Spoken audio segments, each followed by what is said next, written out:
विद्यार्थियों, आज हम आपके बीच एक नए टॉपिक, नए अध्याय को लेकर आपके बीच उपस्थित हुए हैं। हमें उम्मीद है आप लोगों को यह कक्षा अच्छा लगेगा और यह क्लास 11th क्लास से है, जो कि 11th क्लास के हिंदी से लिया गया है। इसको आज हम लोग जानेंगे। आज का हमारा टॉपिक होगा मीराबाई। सबसे पहले हम लोग जान लें, मैं हूं आपका भारती सर। एक बार फिर से आपका स्वागत है आईसीसी भारती क्लासेस में। ये मीराबाई जो कि कृष्ण भक्ति की प्रेम दीवानी है, आज हम लोग इसके बारे में जानेंगे। मीरा ने किस प्रकार कृष्ण की दीवानी हुई और कृष्ण को किस प्रकार अपने पति स्वरूप मानने लगी, इसके बारे में हम लोग जानते हैं। सबसे पहले हम लोग मीरा के परिचय के बारे में लें तो मीरा का जन्म जो हुआ 1504 ईस्वी। देखिए कि यहाँ जो था एनसीईआरटी के अनुसार 1504 और अनेक प्रकार से अनेक जगह पर अनेक इसका लिया गया, लेकिन एनसीईआरटी के आधार पर हम आप सबको पढ़ा रहे हैं, जो कि एनसीईआरटी के आधार पर इसमें 1504 ईस्वी में इसका जन्म दिया गया है। जन्म 1504 ईस्वी और इसका निधन जो हुआ 1558 से 63 के बीच हुआ द्वारिका में। जी हाँ, इसकी मृत्यु जो हुई 1504 ईस्वी में। इसका जन्म हुआ राजस्थान, इसका जन्म स्थान जो था राजस्थान के मेरता। राजस्थान में एक मेरता राज्य था, मेरता था। वहां के समीपवर्ती गांव में एक कुर्की नामक गांव था। मेरता में एक कुर्की नामक गांव था जिसमें मीरा का जन्म हुआ था। जी हाँ, मीरा का जन्म 1504 ईस्वी में राजस्थान के मेरता के कुर्की गांव में हुआ था। और इसके पिताजी का नाम रतन सिंह राठौर सिंह, जी हाँ, रतन राठौर सिंह इसको कहा जाता है। इसके पिता का नाम राठौर सिंह थे, जो कि मेरता के शासक थे। और इसके मीरा के दादाजी का नाम, इसके माताजी का नाम पहले जाने। इसके माताजी का नाम वीर कुमारी था। पिता का नाम रतन सिंह राठौर या रतन राठौर सिंह और इसके माता का नाम वीर कुमारी। और इसके दादाजी का नाम राव दूदाजी। जी हाँ, मीरा के दादाजी का नाम राव दूदाजी थे। और मीरा जी के परदादा जो कि जोधपुर के संस्थापक थे। जी हाँ, इसके परदादा जो थे राव जोधाजी, जो कि जोधपुर नगर के संस्थापक थे।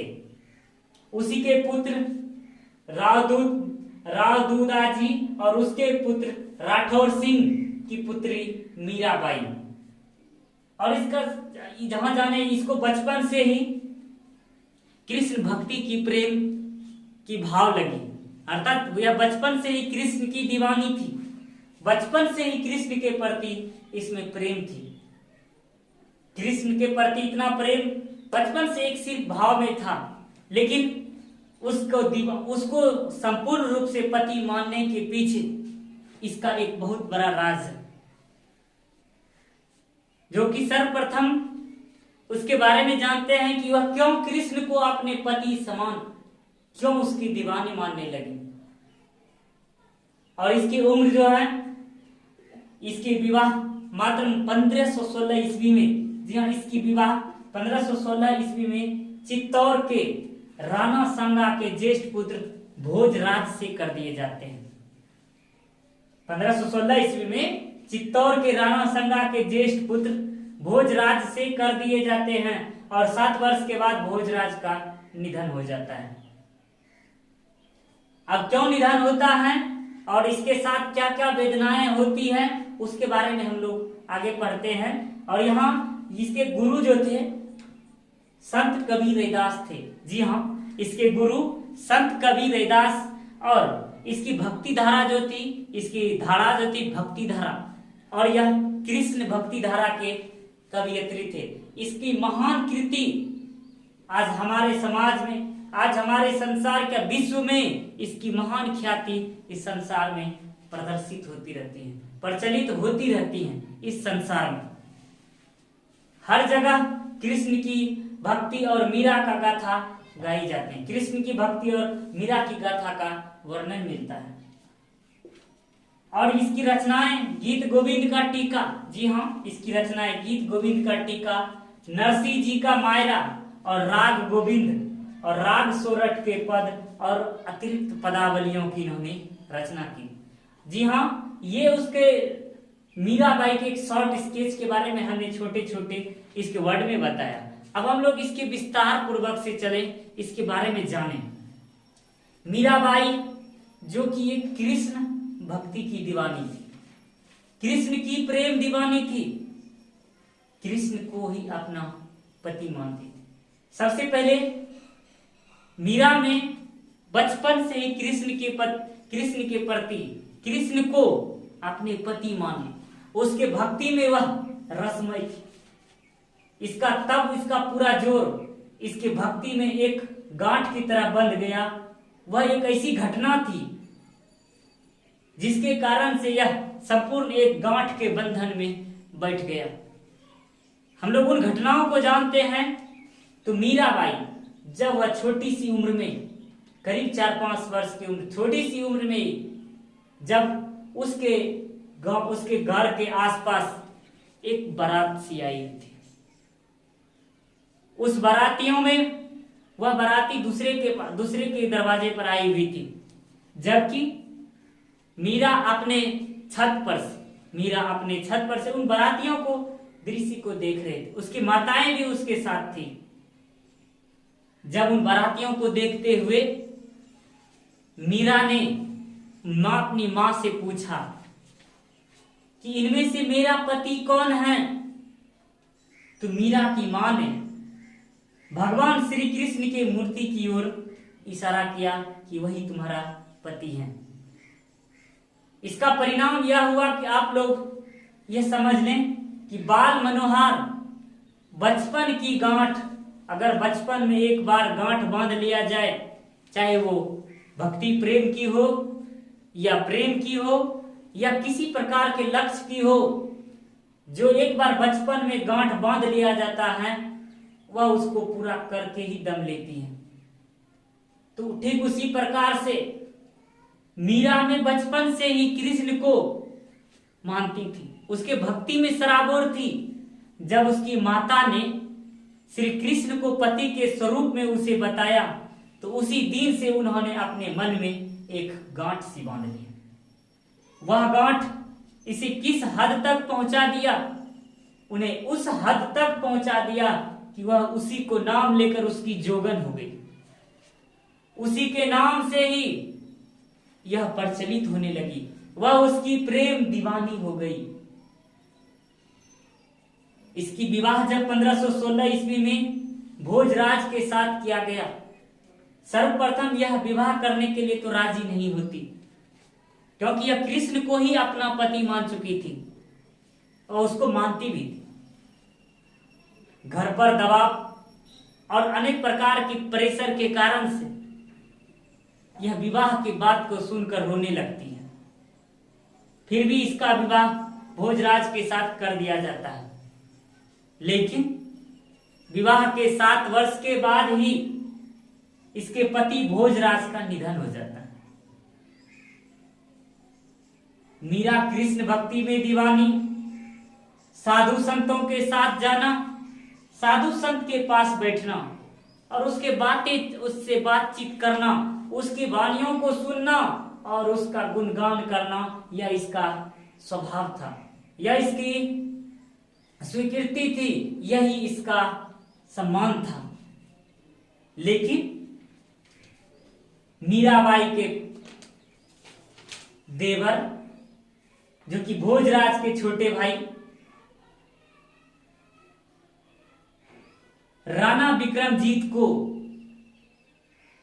साधु संतों के पास जाना, मीराबाई को साधु संतों के पास जाना, उससे बातें करना, उनसे मिलना जुलना और किसी प्रकार के किसी दूसरे की भक्ति में लीन होना, दूसरे कृष्ण की भक्ति का गुणगान करना, उसमें रमना उसे अच्छा सा नहीं लगता था। उसे इस तरह की कुछ भी अच्छा नहीं लगता था, जिस कारण से इस पर अनेक सारी वेदनाएं होती थी, अनेक सारी पीड़ाएं होती थी। यहां तक कि इसके पति की मृत्यु के पश्चात उसे जहर देकर मारने का भी प्रयास किया गया, जिससे यह आहत होकर, जिससे यह प्रभावित होकर उनकी वेदनाओं को सहते सहते उससे प्रभावित होकर यह वृंदावन चली गई, जहां इसे हर मोड़ पर एक सम्मान मिला। बड़े ही शब्दों में जब इसे पति की मृत्यु के पश्चात जब इसे समझाया जाता कि आप विधवा हो चुके हैं, और यह बहुत ही पूरी जवान अर्थात संपूर्ण युवा अवस्था में आते ही यह विधवा को स्वरूप हो गई, तब ये कृष्ण को ही अपने पति स्वरूप मानते। और उसी के उच्चारण में मीरा एक नारी थी जो कि राजकुल घराने में थी। 7 वर्ष के बाद युवा अवस्था में विधवा हुई, फिर भी उन्होंने इस समाज में धार्मिक सामाजिक रूढ़ियों से ग्रसित उस मध्यकालीन समाज में श्री कृष्ण के प्रति प्रेम और भक्ति से उन्मुक्त घोषणा कर मानो कृष्ण के भक्ति का विद्रोह प्रकट कर दिया। उन्होंने कृष्ण को ही अपना वास्तविक पति और प्रियतम बताया। उन्होंने कृष्ण को अपने पति कहने के द्रव्यमान उसके स्वरूप में उन्होंने कुछ छंद भी लिखी, कुछ पंक्तियां लिखी। कहते हैं जाके सिर मोर मुकुट मोर मेरो पति सोई। कहते हैं जाके सिर मोर मुकुट मेरो पति सोई, अर्थात जिसके सिर पर मोर का पंख लगा हो, जिसके सिर पर रखे मुकुट पर मोर का पंख लगा है, वही मेरा वास्तविक पति है, वही मेरा वास्तविक पति है। अपने वैधव्य को, अपने विधवा अवस्था को मीराबाई ने इस संसार का सरासर झूठ बताया। जब उसे उसके ससुराल में मीरा को जब बताया जाता कि आप विधवा हो चुकी हैं, वह इन बातों को वह सरासर झूठा बताया, यह सांसारिक झूठा बताया। उन्होंने घटा बताकर स्वयं को अजर अमर, उन्होंने घटा बताकर स्वयं को अजर अमर विश्वव्यापी सर्वेश्वर श्री कृष्ण को अपना पति बताया और कृष्ण की चिर सुहागनी बताया। उसी के श्लोक में कहते हैं जग सुहाग मिथ्यारी सजनी हवा हो मिट जासी। जग सुहाग मिथ्यारी सजनी हवा हो मिट जाती। बरन करिया हरि अविनाशी मारो काल ख्याल न ब्यासी। मारो काल ख्याल न ब्यासी। कहते हैं इस जग में यह सुहाग मिथ्या री सजनी, कहता है हे सजनी, इस संसार में यह सुहाग मिथ्या है, झूठ है, जो कि हवा के कारण मिट जाए, जो कि हवा के साथ बह जाए और अंत काल उसकी मृत्यु हो जाए। ये इस संसार में यह झूठ है, यह सुहाग झूठा है, यह संसार में यह सुहाग झूठा है। वास्तविक सुहाग तो वह है वरन कर या हरि अविनाशी। कहता है वास्तविक सुहाग का वर्णन मैं करता हूं। वरन कर या हरि अविनाशी मारो काल ख्याल न खासी। कहता है वर्णन करो तो उस श्री हरि कृष्ण की जिसके सिर पर मुकुट के ऊपर मोर का पंख लगे हुए हैं, उस मोर के पंखधारी श्री कृष्ण जो कि अजर हैं, अमर हैं, विश्व में सर्वव्यापी हैं, अनंत हैं, आदि हैं, सर्वेश्वर हैं, निराधार हैं, ना ही जिसे कोई ना काल कुछ कर सकता है, ना ही कोई समय और ना ही किसी कोई हवाएं उसको डिगा सकती हैं। वही वास्तविक पति हैं, वही वास्तविक सुहाग हैं। इसीलिए तो इन्होंने जोरदार शब्दों में जोरदार श्लोक लिखे, जग सुहाग मिथ्या रे सजनी, हवा ही मिट जासी, वरन करिया हरि अविनाशी, मारो काल ख्याल नकासी। जी हाँ, इन श्लोक में उन्होंने बताया ये संसार का सुहाग झूठे हैं जो कि हवा के साथ समाप्त हो, और वर्णन करते हुए श्री कृष्ण श्री हरि की जो कि अजर अमर हैं, उसे कोई भी नहीं हिला सकता, कोई नहीं मार सकता। कहते हैं इन तरह की तमाम लोक स्वीकृति मर्यादामय विधि निषेधों को उड़ा देने वाली यह विद्रोही थी, किंतु मूल रूप से यह प्रेम भक्ति की कवियत थी, प्रेम भक्ति थी जिसकी आवेगमय अभिव्यक्ति विद्रोहात्मक रूप में प्रयुक्त हुई। असल रूप में वह उसकी प्रेम भक्ति थी। उन्हीं भक्ति के रूप में उन्होंने श्री कृष्ण के भक्ति का विद्रोह किया, लोगों के बीच उसकी भक्ति का एक प्रभाव, एक प्रकाश दिया, लोगों में श्री कृष्ण के प्रेम का, उसकी भक्ति का एक नया आयाम दिया। कहते हैं ससुराल द्वारा उसकी वेदनाएं देने के कारण वह उसके अनेक प्रकार से उसको वेदनाएं दी जाती थी, लेकिन उन्होंने कृष्ण की भक्ति करना नहीं छोड़ा।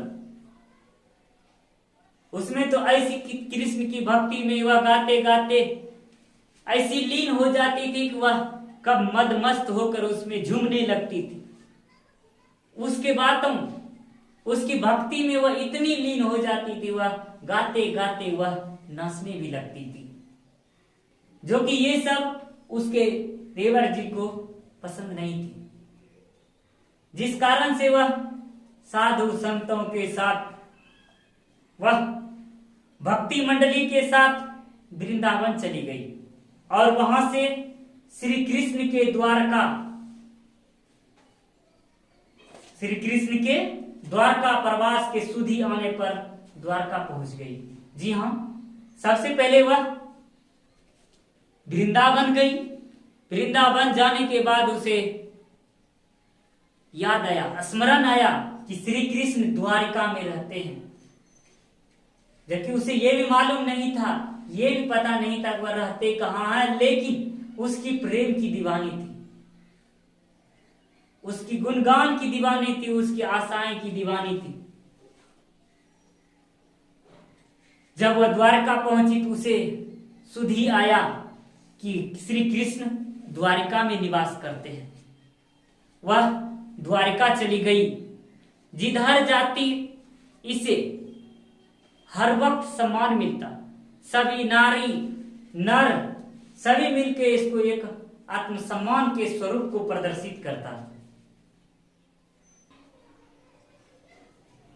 वह जब तक द्वारिका नहीं पहुंची थी तब तक वह खुले मैदान में नाचती गाती झूमती और लोगों को श्री कृष्ण के भाव का, श्री कृष्ण के प्रेम का उसमें भाव जगाती, उसके प्रेम दीवानी बनाती। इसके पीछे पीछे श्री कृष्ण के दीवानगी में इसके पीछे पीछे अनेक सारे भक्त सम्मिलित हुए। इसकी भक्त मंडली में, श्री कृष्ण की भक्त मंडली में मीराबाई के कर कमलों से उसमें उसकी भक्ति जागरण, उसके भक्तियों में अनेक सारे संख्या वृद्धि हुई।